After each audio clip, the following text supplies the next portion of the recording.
各位同学，大家好，我是韩老师。今天要跟同学介绍有关于年度司法特考的考试特色。那司法特考呢，是一个年度当中关于法律界的人、读法律的人所锁定的一个考试。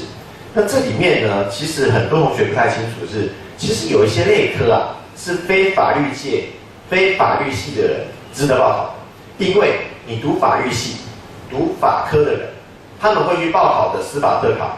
是各位不会去报考的，原因是什么？因为那些太难。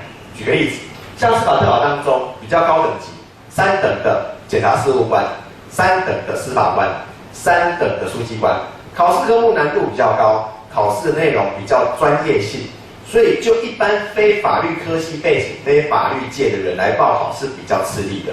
所以这一个区块锁定就是法科的学生、法律系的学生。但是呢，你想想看。一个台大法律系毕业的同学，那他会去报比3等还要低的等级吗？不容易，因为这样的一个结果会造成他今天考上之后是服务他的同学，因为他同学都考3等，他考4等就很奇怪，所以这一群名额4等以下、5等相关的一些类科，多数都是一般非本科系在考。所以各位同学，如果对于司法特考有浓厚的兴趣，我建议你。如果你是非本科，你不是法律界、法律系背景的人，我建议同学就4等以及5等考试投入是一个非常好的起点，因为竞争上面不会出现专业的竞争。好，我们来看，那你说这里面名额多吗？我会推荐同学有几个类科。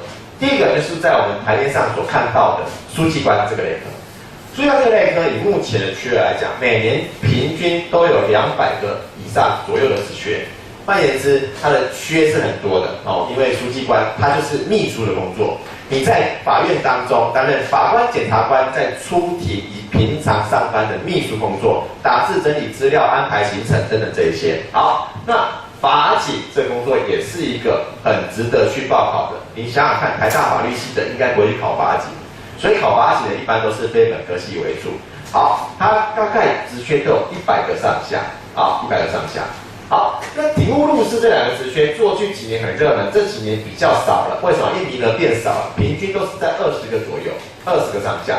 所以20个名额我去考干嘛？啊，同学，考公职考试啊，有时候要逆向操作一下，尤其是一些过去很热门，最近比较没有人注意的类科，尤其体务路师，今年报考人数大幅减少，因为大家都以为考试缺额少了啊，机会变少了。如果你逆向操作去报考这样类科，你的成功率就高了哦，因为相对的考生人数就会比以前来讲少很多，你的成功率就会高。好，这些类科都是值得建议大家去报考的类科。好，那你说什么时候准备呢？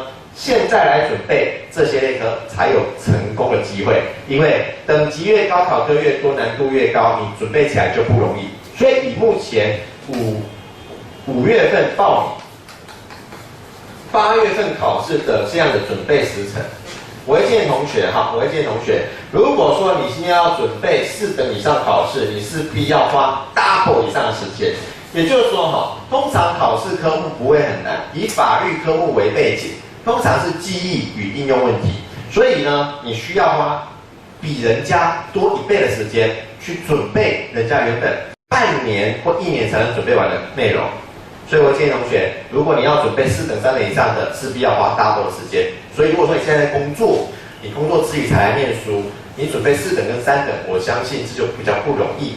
但是如果说你现在可以花很多的时间，一天花3个小时、6个小时以上时间来念书，持之以恒3个月后，我相信你的成果应该是不错的，你考上的机会就有了。但是你势必要在工作上做调整。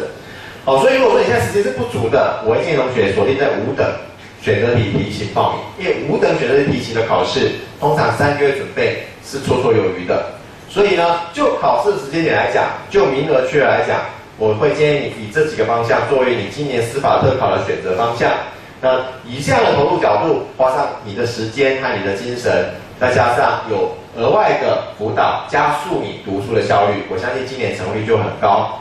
那相对的，如果同学对于司法特考有浓厚兴趣，都有专业的辅导老师协助同学做考试规划、考试解说、技巧传授。那我也先邀同学今年在考试上面能够顺顺利利，在司法特考这一次能够金榜题名，谢谢大家。